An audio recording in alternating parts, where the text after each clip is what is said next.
জানানিম শারদাম দেবীম রামকৃষ্ণম জগদ্গুরুম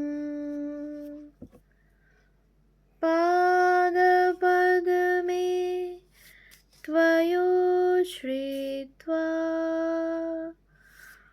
প্রণমামি মুহুর্মুহু।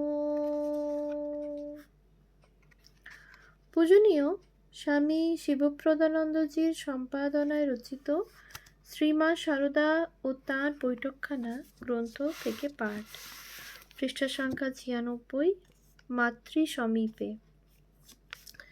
একবার এক ভক্ত মাকে জিজ্ঞাসা করলেন, মা, আমাদের দেশ কবে স্বাধীন হবে? মা স্পষ্ট ভাষায় বলে দিলেন, বাবা, তোমরা কি তাদের অর্থাৎ ব্রিটিশদের দেশ থেকে তাড়াতে পারবে? তা পারবে না। ওদের যখন নিজেদের মধ্যে লড়াই লাগবে তখন তোমরা স্বাধীন হবে।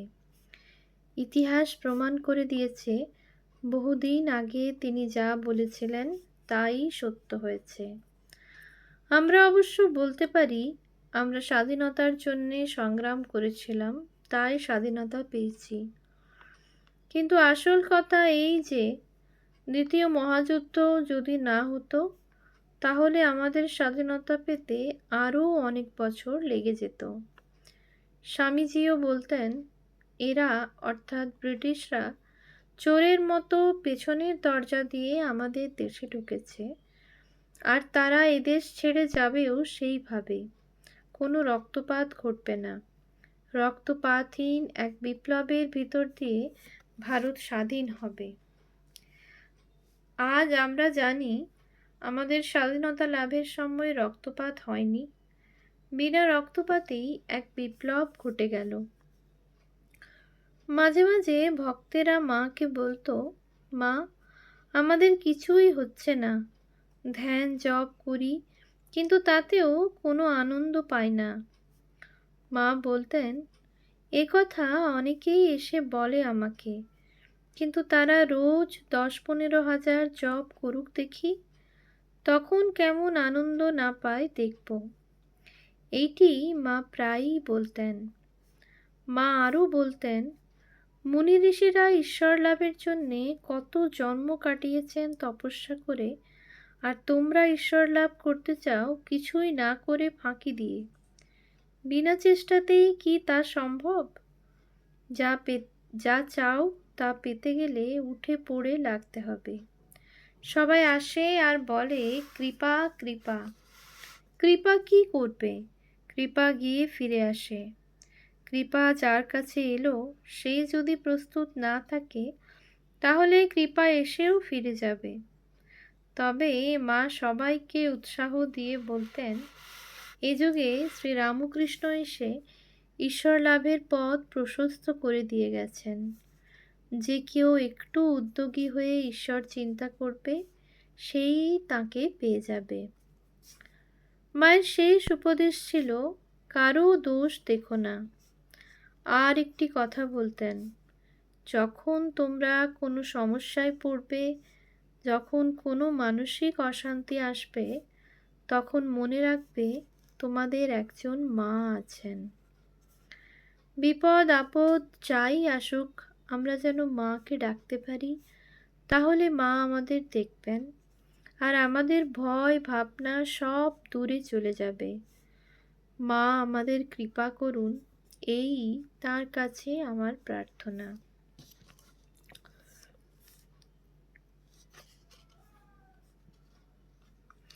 মূল ইংরাজি বক্তৃতা থেকে বঙ্গানুবাদ করেন স্বামী লোকেশ্বরানন্দ মহারাজ, যা স্বামী বীরেশ্বরানন্দ মহারাজ অনুমোদন করেন।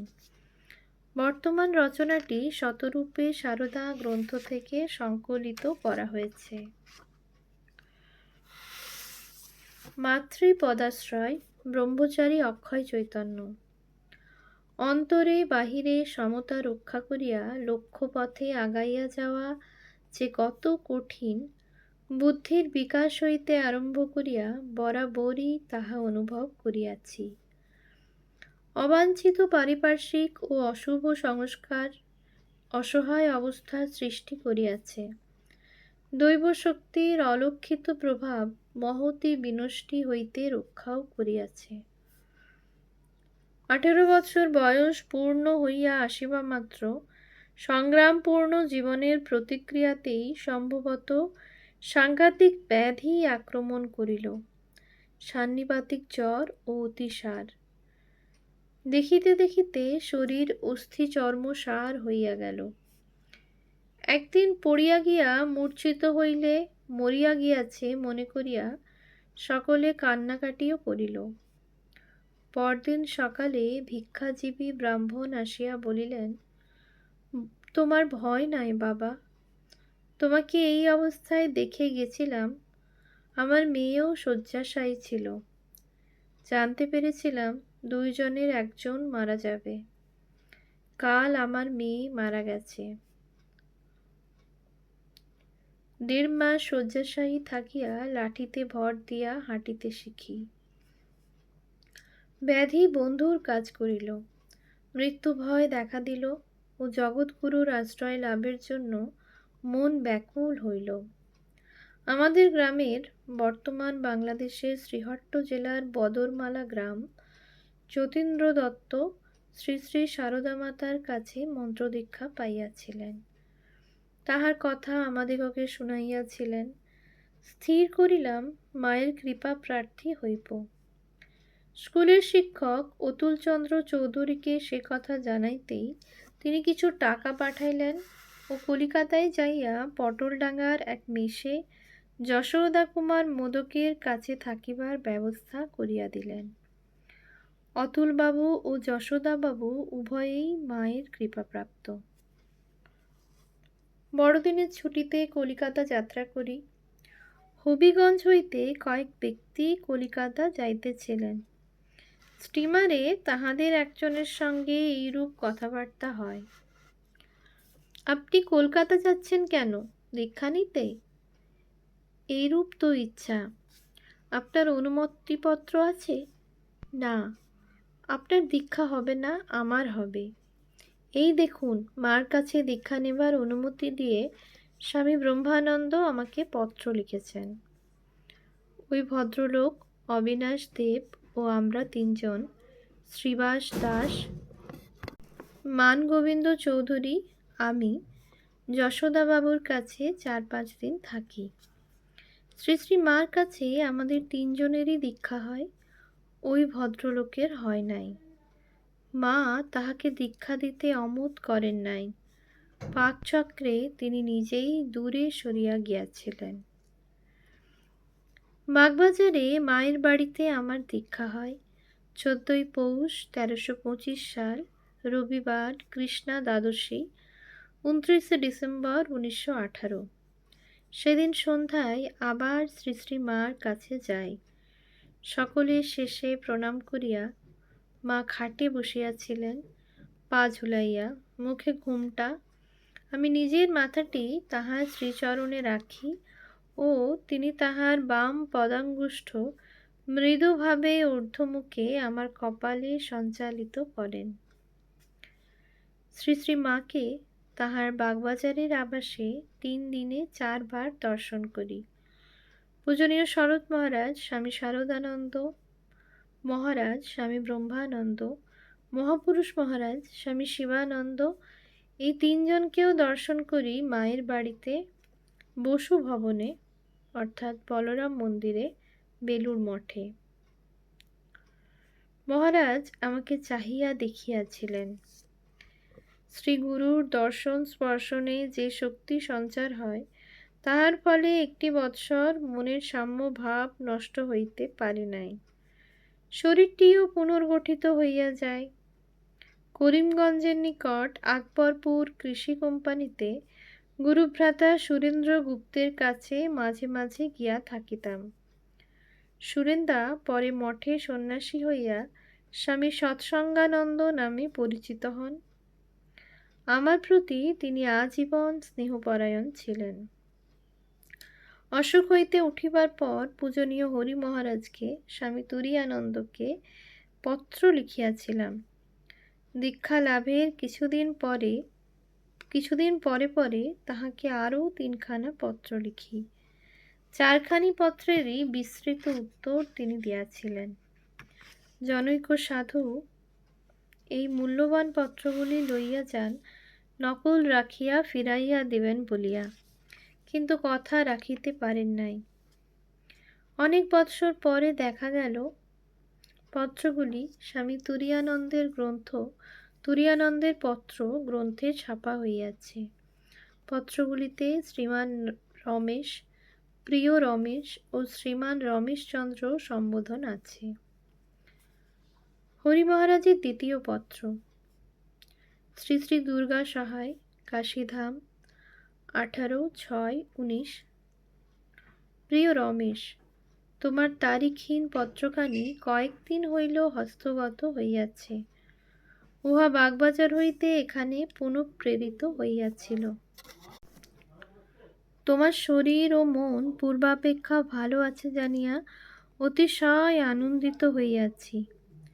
পূর্বে তোমাকে কি পত্র লিখিয়াছি এখন আর তাহা মনে নাই। যাহা হোক, তাহাতে যে তোমার প্রভূত উপকার হইয়াছে, ইহাতে প্রভুর নিকট আমি বিশেষ কৃতজ্ঞ জানিবে। তাহার কৃপায় তোমার সমূহ উন্নতি হোক, এই আমার আন্তরিক প্রার্থনা। মঠে আসিয়াছিলে, শ্রী শ্রী মাতা ঠাকুরানীকে প্রণাম করিয়া তাহার কৃপা লাভ করিয়াছ জানিয়া বিশেষ সুখী হইলাম। তাহার কৃপায় সকল বিষয়ই জানিতে পারিবে। গুরু ইষ্ট অভেদ, এ তত্ত্ব তিনি কৃপা করিয়া জানাইয়া দেন। গুরুই ইষ্টরূপে প্রতীত হন, অর্থাৎ গুরুর মধ্যেই ইষ্ট দর্শন হয়। শক্তি হিসেবে উভয়ই এক। এই ভাব ক্রমে উপাসনা করিতে করিতে লাভ হইয়া থাকে। গুরুর ব্রহ্মা গুরুর বিষ্ণু গুরুর্দেব মহেশ্বরা গুরুরেব পরং ব্রহ্ম তস্मै শ্রী গুরবে নমঃ। ইহা হইতে মর্ম বুঝিয়া লইবে। তাহার প্রতি শ্রদ্ধা বুদ্ধি করো, সকল বন্ধন ছুটিয়া যাইবে। আমার আন্তরিক আশীর্বাদ ও ভালোবাসা জানিবে। ইতি শুভানুধ্যায়ী শ্রী তুরীয়ানন্দ। ম্যাট্রিকুলেশন পরীক্ষায় প্রথম বিভাগে উত্তীর্ণ হইলাম, কিন্তু কলেজে পড়া হইল না। মনে প্রার্থনা জাগিল, মহামায়া আমাকে পথ করিয়া দাও। সংকল্প করিলাম গৃহত্যাগ করিব। 1329 সাল বৈশাখের শেষ ভাগে বাবার অনুপস্থিতির সুযোগে বাড়ি হইতে বাহির হই। শিয়ালদহ স্টেশনে রাত্রি কাটাইয়া সকালে শ্রী শ্রী মায়ের বাড়িতে গিয়া শরৎ মহারাজের সঙ্গে দেখা করি। তিনি মঠে যাইতে বলেন ও তখনই মঠে যাই। বলা বাহুল্য, শ্রীমা তখন আর স্থূল দেহে নাই। মঠে ভিজিটার্স রুমে উপুড় হইয়া পড়িয়া আছি একাকী। মঠে আসিয়া অবধি একবারও শ্রী শ্রী মাকে স্মরণ করি নাই। হঠাৎ তাহাকে মনে পড়িতেই বোধ হইল আমার পিছনে মহাশক্তি দাঁড়াইয়া। আবছা দর্শন হইল, মা দীর্ঘাঙ্গী, আলুলায়িত কেশা, বিস্তৃত বিপুল কেশভার তাহার শ্রীপদ প্রায় স্পর্শ করিতেছে, আর সঙ্গে সঙ্গে তাহার শ্রীমুখের বাণী স্পষ্ট শুনিতে পাইলাম। আমার অন্তরে থাকিয়া মা বলিতেছেন, কাশী যা, কাশী যা, কাশী যা। মায়ের দৈব প্রত্যাদেশ পাইয়া মন তখন একটা অসাধারণ শক্তিতে পূর্ণ হইয়াছে। বেলা 2টা হইবে। 4 জ্যৈষ্ঠ বৃহস্পতিবার সকালে কাশীতে পৌঁছি ও বিকালে শ্রী রামকৃষ্ণ অদ্বৈত আশ্রমে যাইয়া সেখানকার মহন্তের সঙ্গে দেখা করি। মহন্ত চন্দ্র মহারাজ স্বামী নির্ভরানন্দ আমাকে আশ্রমে স্থান দিতে সম্মত হন এবং তখন বারবেলা থাকায় একটা রাত বাহিরে কাটাইয়া আসিতে বলেন।